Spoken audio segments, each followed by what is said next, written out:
Hi everyone, welcome back to Lecture 3, Part 3, the final part. In the previous part, in Part 2, if you recall, we were looking at the need for closing entries to calculate balances in accounts, in the relevant accounts, and the use of the trial balance as a control tool mechanism to ensure that the accounting equation and the duality principle has been met.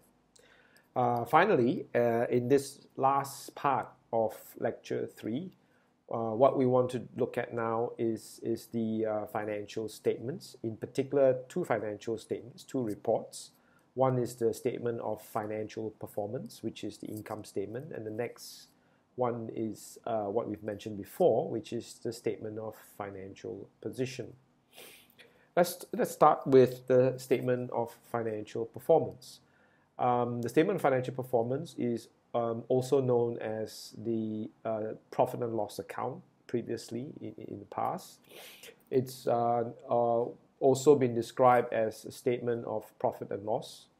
And in recent times, in the most recent times, it's been called the income statement. What it does is that it provides a summary of the results of the business of the business performance during an accounting year. The business could be doing trading activities, it could be doing service activities, or whatever activities it's been doing. The statement of financial performance or the income statement will provide a summary of its performance. In other words, it shows the profit or loss for the year. We judge a company's or a business performance based on the amount of profits or losses that the company or the business incurs during that year. So the purpose of that, the purpose of this statement is actually to enable users to be able to judge whether the company is doing well or not. Now, this is a typical an example of an income statement or a statement of financial performance of a particular business who is in the service industry. So you are providing a service to your clients. I'd like to bring your attention to the title of the report. Unlike the statement of financial performance, which we say is a report as at a certain date, the statement of financial performance is normally for a particular period, as I mentioned earlier in part 2, because it actually reports how the company has performed during a particular period, normally 1 year. So in this income statement or statement of financial performance of a service business, this business has fees earned, so he's providing a service, so he's collecting fees, and he may have other income. Other income means other revenues other than those of their primary business. So it could be rental income from the rental of spare office space that they may have, So these are all classified as other income. So your fees revenue add your other income will give you your total income, and then you minus off all your relevant expenses that you have to incur to generate this revenue. So the expenses represents the effort that you had to put in to actually generate the fee revenue. So that includes things like salary, rental, utility. Utility means the water and electricity, and interest expense as well. So if your revenue total income exceeds your expenses, you would earn a net profit. If you if you're not able to cover your expenses, your fees and revenue are not able to cover your expenses, you would have a net loss. Net means when you deduct something from something else, that would be termed in accounting as net. Next, I want to show you the format for the statement of financial performance or the income statement for a business who is trading in a particular goods. What trading means is that you buy goods from your supplier and you resell it out to your customer. So in a trading business, you will find that there are two levels of profit. One level is called a gross profit. The other level is called a net profit. So I want to first explain to you what gross profit means, because that's the main difference between a trading business income statement and a service business income statement. The other items, such as expenses, such as salary expenses, rental expenses, utility, they will be quite similar. They are the expenses that you need to run that business, to upkeep your warehouse, or you upkeep your shop. Right? But what is gross profit? That's an interesting thing that we want to explore now. Now, gross profit basically is that if you are, and it applies mainly to a trading business, is that it's the profit that you earn merely but from the product that you are selling. So the product that you're selling would have a selling price, which you are going to charge your customer for. So say in this case is 4 ringgit 50 cents. And that will be your revenue if you sell this particular Campbell soup. Now, but this Campbell soup, you acquire it from somewhere, you purchase it from your supplier. Let's say you bought it at 3 ringgit. So the price of that product to you is 3 ringgit, and you are selling it at 4.50. Right? So the price that you have bought it for, when it's termed as the cost of your sale once you sold the goods out to your customer, and therefore the gross profit would be your sales less your cost of sales, your selling price less the price that you paid for that product that you've bought from your supplier. So the $1 ringgit 50 cent profit represents the profit that you earn from the product itself alone. Okay, now that's a very important information, because that drives a lot of your profitability, because only from the gross profit can you then start to pay whatever other administrative or other expenses you may have to incur so that you sell that product.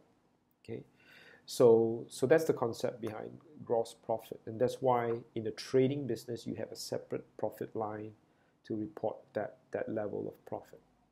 But how do you calculate your cost of sales? Now, there are many ways of calculating. We will look at this one way first, but you will learn other ways further in the course. But this is an approach that is sort of like indirect. You indirectly calculate your cost of the goods that you've sold. Right. So let's say, for example, here, you in the particular month, let's say we refer to Campbell soup again. From day 1 to day 29, you actually acquired many cans of tomato soup, right? And let's assume that you paid 60 ringgit for these cans of soup. Now, what happens is that to calculate the cost of those cans that you sold, we go about it in a roundabout way. So what we do is that at the end of the month or year or whatever, we will go and count the number of cans of soup that is not sold, that is still available in your store. So in this case, it's about 2 cans, and the total cost of that 2 cans is 6 ringgit. So if you had, during that 29 days, bought 60 cans of 60 ringgit worth of Campbell soup, but at the end you only have left 6, the assumption is that the difference would have been the cost of those cans that was sold, that was delivered to your customer. Okay, this is the same example with the one that we did earlier, where we talked about the purchase of supplies and the supplies on hand. So this is how we determine the cost of sales. So indirectly, taking your purchases less your closing stocks to arrive at your cost of sales. Now, if you go on and analyze it in the following month, the 2 cans that you had in month A would now be carried forward to the following month, month B, to then be added towards the number of cans that you are going to buy in the next month, let's say another 60 ringgit. All right. So the total cans available for sale during that month would have been 6 plus 60 ringgit. That will be 66 ringgit. Okay. So how many cans did you sell at the end of the second period? Well, we go back on the 30th of that month and we count the stock again. And when we count it, let's say we now have 3 cans and it's 9 ringgit total. Okay. So what is the cost of sale? The cost of sale, therefore, will be your opening stock, which you had carried forward from previous year, at whatever purchases, additional purchases that you have made during that year, which is 66 in total, less your closing stock, which means those that have not been sold. So how much was the cost for those that have been sold? Then you will arrive at 57. All right, so it's opening stock at purchases less closing stock. So it's a roundabout way of calculating your cost of goods sold. So here, the determination of the gross profit. This, if you look at this report, this is this is part of a profit and loss account. This is part of a statement of financial performance. This is only up to the gross profit. This report is called a trading account because this report shows the profit from just the trading of the product itself, without looking at the administrative costs and things like that. So we call this the trading account. So I'll just run through this trading account in detail. So you have the sales. Everybody understands what the sale is. But you less off sales returns. Sales returns are, what sales returns are is that you have sold goods to your customer, but this customer decides he doesn't want it, and so he returns the good to you.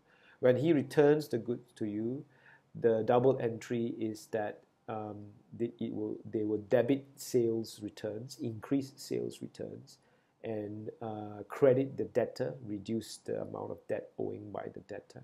Okay, this is recorded as what we call a contra sales account, which is shown as a deduction against sales, which will lower the amount of sales that you make. So your net sales would be after deducting sales return. Then in terms of your cost of goods sold, remember the Campbell soup example. The philosophy, the principle behind calculating cost of goods sold is opening stock at purchases less closing stock. Right? So that's the formula. That's the way we calculate your cost of goods sold. But here there's a few more other things that I just want to go through. For the purchases is the amount that you pay your supplier to buy the goods. Okay. Now there are other additional costs that you would have to include in that purchases. That includes carriage inwards. Carriage inwards means if you buy from your goods from someone and someone needs to transport the goods to you and he incurs cost, he's going to charge you that cost. That cost is part of your cost of goods sold, right? It's part of your goods, cost of your goods. That includes things like import duty that you may have to incur to bring the goods to your factory, to your premises. And sometimes you may have to insure your transportation as well. So insurance costs are also going into your purchase cost. Then there is such a thing called purchase returns, because you, when you buy your goods from your supplier, may want to return it, all right, because you don't like it, or it's broken, or it's not up to your standard. So therefore the entry would be to credit purchases and reduce your purchases account, and debit your liability, which is to reduce your liabilities account. So therefore your opening stock at all your purchases and all the ancillary costs, the related costs of buying less purchase returns will give you cost of goods sold, cost of goods available for sale, and then you deduct whatever is left in your closing stock, and the difference would be your cost of goods sold. Okay, then your net sales less your cost of goods sold will give you your gross profit. So this is how the trading account actually works. So that's the statement of financial performance, providing information about how the business have done during a particular year or particular period, showing the gross profit if you are a trading account and your net profit. Okay. Finally, let's move on to the statement of financial position, which we have mentioned before in previous lectures.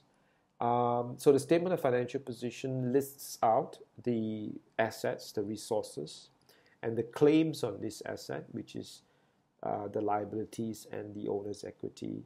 And it is always at the end of a particular period, right? And it's continuously, cumulatively at the end of a particular period.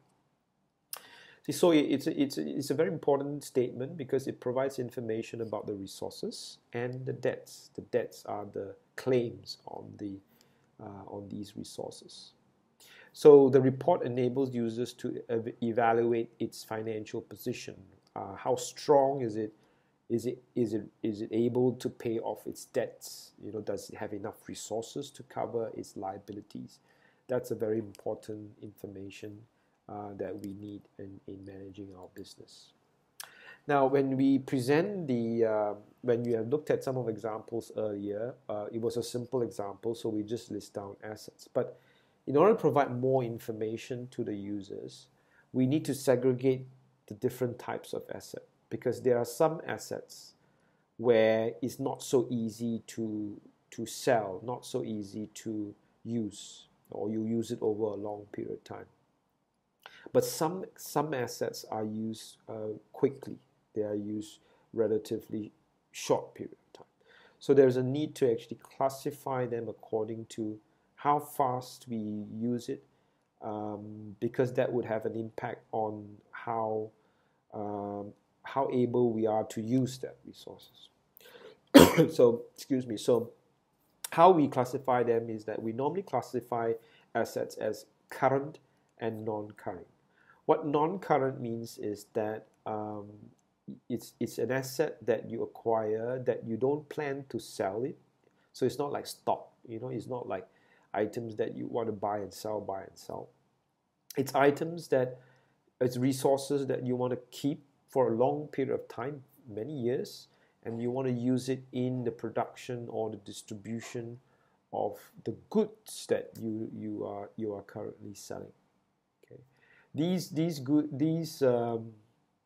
resources, these items actually normally would last for several years, definitely more than 1 year, and you have an intention to keep them for more than one accounting period.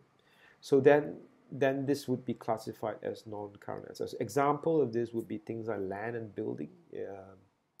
When you have a factory land or your headquarters land and building, and you plan to stay there for many years. Plant and machinery that you use are also called non-current assets. Motor vehicles, office equipment. So you think these are things that last very, very long, and you use it in your business, right? Unless you're a furniture seller, then the furniture would not be a non-current asset. It would probably be a current asset because you intend to sell it. Okay. Now, current assets, on the other hand, are normally kept by a business with the intention of using it within 1 year or selling it within 1 year. The composition of each type of current assets is usually continuously changing, because you are selling it and then replacing it, selling it, replacing it. So it doesn't stay long in your business. It's supposed to be rotated, right? So examples are inventory. You're supposed to buy and sell very quickly. Trade receivables, you're supposed to collect those amounts quite quickly. So these are all current assets. Short-term investments, money in the bank, a check account, and cash itself is current assets as well. Now, similarly, if assets are to be classified as current, non-current, then liabilities also can be classified as current, non-current. But how do we classify current liabilities and non-current liabilities is depending on when we are supposed to settle the amount. Okay. So current liabilities are debts or liabilities that we need to settle, we need to pay off within 1 year. Okay. The non-current liabilities ones are those that we don't have to pay within 1 year. That means we can pay beyond 1 year. 1 year from when? 1 year from the end of the financial year, the year in which you are presenting your statement of financial position. Now, as far as capital or owner's equity are concerned, at this point, it can be a little bit more complicated later, but at this point, it merely refers to the amount of money invested in the business by the owner, and plus all the profits that is generated by the business for the owner as well. So these are the classification of liability and equity. Now, when you present, probably when we were looking at some of these statement of financial position, I've shown you a T format where the assets are on the left and the liabilities and equities are on the right. But you can also present your statement of financial position using this vertical format, where you take your non-current asset plus your current assets, you add them together, become your total assets, and then below that you have your equity capital, which is your owner's equity, add non-current liabilities and current liabilities to equal to your total equity and liabilities. And the top and the bottom must be the same, must equal, so that the accounting equation remains balanced. So this is an example of a vertical statement of financial position, and we will use more of this vertical version rather than the T account version as we go along. So there you have it. The end of this lecture, part 3 of this lecture, which we talked about the different presentation and contents of financial statements. So we've covered 3 things in lecture 3 this week. Remember, the first was the different types of journals, which is the book of original entry, the prime book of account, which is the first point whereby we record transactions, and this is also a journal by which we keep track of the accounts we have debited and we have credited. Then we talked about the different types of journals, the special journals and general journals. Remember, the special journals are for transactions that are repeating many times, and it enables the simplification of this transaction, the posting of this transaction into the general ledger. Then we talked about the ledgers, and we also talked about the of having subsidiary ledgers in addition to your general ledger. Okay, and in the second part, remember, we talked about the process of actually closing, calculating the balances of accounts and closing the accounts. We talked about permanent, and we talked about temporary accounts. And we talked about the need for the trial balance as a control mechanism to ensure that the accounting equation is in balance before we use it to prepare our financial statements. And for the financial statements, we have discussed 2 types of financial statements. The statement of financial performance, which is for a period of time, for a particular period of time, and we are reporting its performance, the company's performance, from the point of view of profits or losses. And we've then looked at the statement of financial position, which is always as at a particular point in time. And we looked at the various, the 2 classifications of assets and liabilities, which is current and non-current. So there you are.